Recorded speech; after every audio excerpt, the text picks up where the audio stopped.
አላህ በቁርአን ላይ እኛ እያለ ይናገራል፣ እኔ እያለ ይናገራል። ለምን እኔ አይልም ከሆነ እኔ እያለ በርካታ ቦታ ላይ ተናግሯል። ወኢያየ ፈርሀቡን አለ፣ እኔም ብቻ ፍሩኝ አለ። ወኢያየ ፈተቁን አለ፣ እኔም ብቻ ተጠንቀቁኝ አለ። ወኢያየ ፈዕቡዱን አለ፣ እኔም ብቻ አምልኩኝ አለ።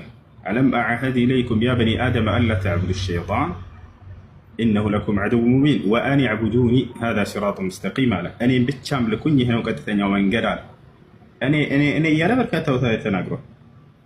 ቦታቸው አለ።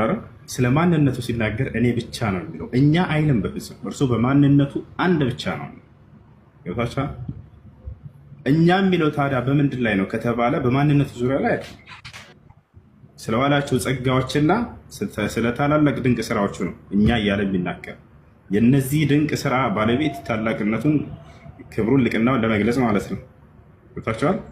ይሄን ግዙፍ የሚያክል ፍጡር የፈጠረ ያስገኘ እርሱ መሆኑን ክብርና ልቅናውን ለመግለጽ አንድ ንጉስ የሰራውን ታላቅ ስራ እኛ እንዲህ አድርገን ይላል።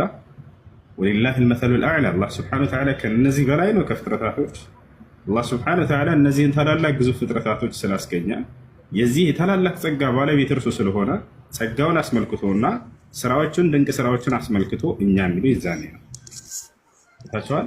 ሌላኛው የአረበኛ ቋንቋ በአረበኛ ቋንቋ እንደመውረዱ በአረበኛ ኢና ወይንም ነሕኑ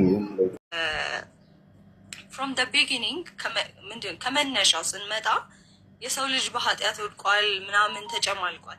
ያህንን ግን ሊሰርዝ ወይም ደግሞ ያህንን የኃጢአት ቀንበር ሊሰብር መምጣት የነበረበት ክርስቶስ ነበር፣ ግዴታ ማለት ነው።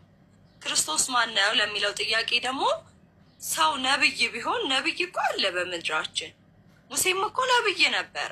ነቢያቶች እኮ አልፈዋል፣ በምድር ላይ አልፈዋል። ግን ከወንድና ከሴት ፍቃድ ነው ነብዮች የተወለዱት። ዩሲ ክርስቶስን ለየት የሚያደርገው ከወንድ ፍቃድ አልተወለደም።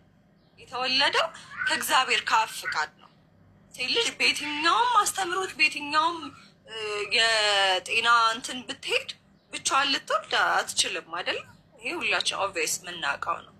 እና ግዴታ ክርስቶስ ካወላለዱ ጀምሮ አምላክ መሆኑን የምታውቀው ካወላለዱ ካፈጣጠሩ ጀምሮ ነው።